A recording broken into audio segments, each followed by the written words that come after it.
Today we're reacting to Michael Scott from the Dunder Mifflin Paper Company, or in other words, The Office. What can we learn from his negotiation style and strategy? Let's take a look, okay?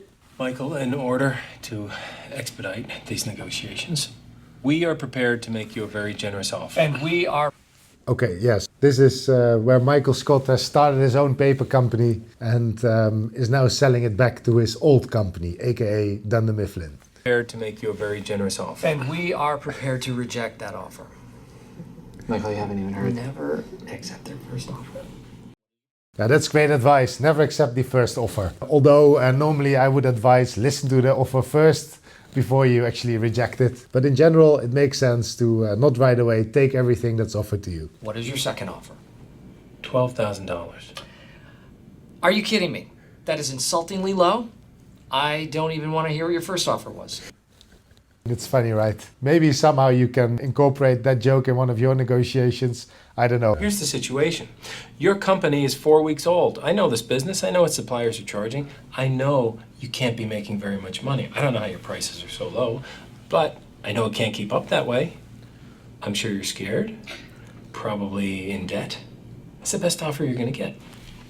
David Wallace here kind of goes after the emotions. You're probably scared. Well, if he would observe the body language, he could see that that's quite accurate. By the way, also he paints a picture. He shows that he's aware of the data. He shows that he knows what the business is about, and he explains why it's a good offer. And it's a pretty good statement. But actually, I really like what Michael is going to do in response to this. I'll see your situation and I'll raise you a situation. Your company is losing clients left and right. You have a stockholder meeting coming up and you are going to have to explain to them why your most profitable branch is bleeding.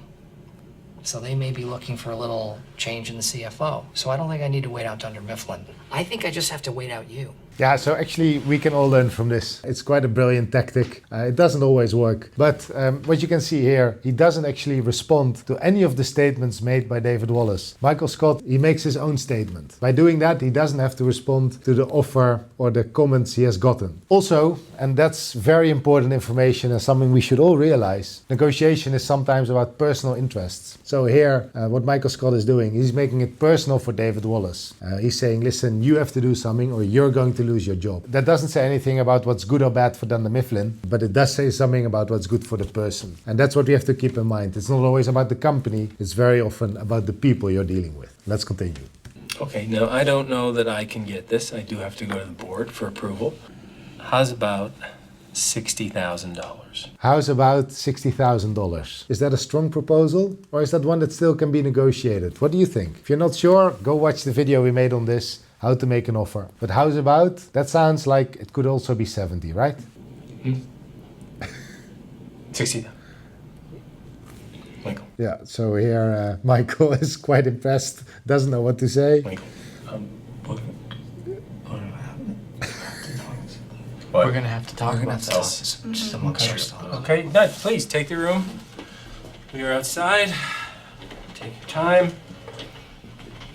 Another good tactic, something we should all do more often in negotiations. Take a break, think about what you want to do. Don't always feel forced to respond on the spot.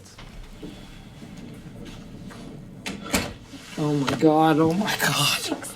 We are so rich. So you've thought it over, yes, and you accept our offer. We can finally put this whole thing behind us? No. Don't be afraid to say no. I mean, we love saying no. I think it's very important in negotiations to dare to say no. This is a nice example. Dare to say no, even though it's the best offer you're ever going to get. Can you give us another minute, please? And very smart, his team actually kind of knows that it's time to take another break. They have to talk with Michael to kind of control him. How could you do this to me, Michael? You just cost me $60,000. Oh, Why are you assuming you'd get the whole thing? it's a lot of money, okay? But we need money coming in every week. We need jobs. Wouldn't you rather have a fishing pole than a fish?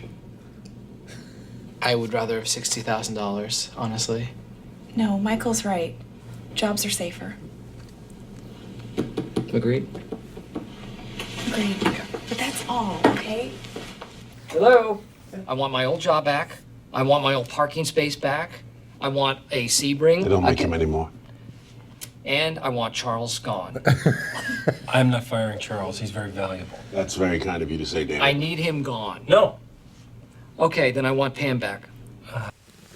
Again, a brilliant tactic. I mean, this is all done to make us laugh, right? But he's asking for something. He's asking for something twice. He's rejected twice, and then he says, "Okay, then I want something else." And in this video, it's for humor. But in reality, sometimes it helps to ask something which they really don't want to do, and then you ask for what you actually wanted, which is something else. It's a nice tactic. They've rejected you here twice, and then the third time you ask for this, which then they will feel more inclined to agree to.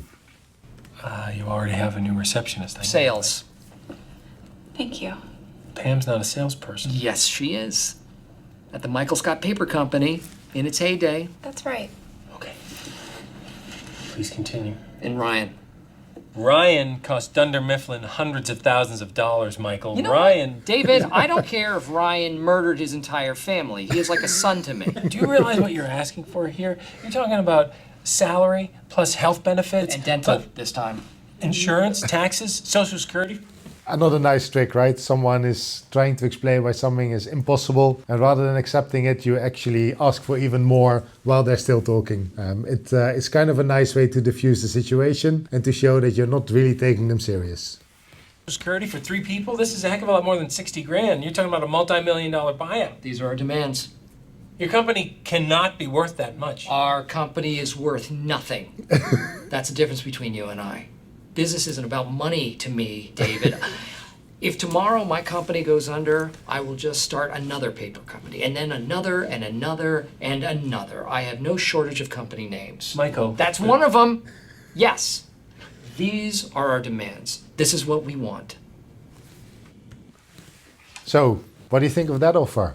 That's pretty clear and concise, right? It doesn't look like there's a lot of negotiation that can be done there. These are our demands. Done. Our balls are in your court.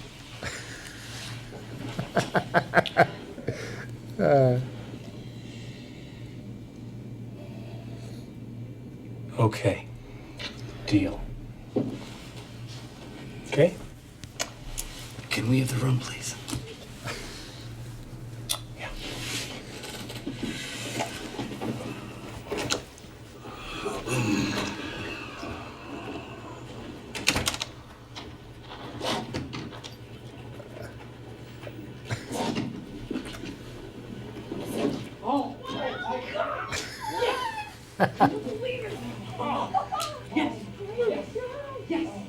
I think they're quite happy with the outcome.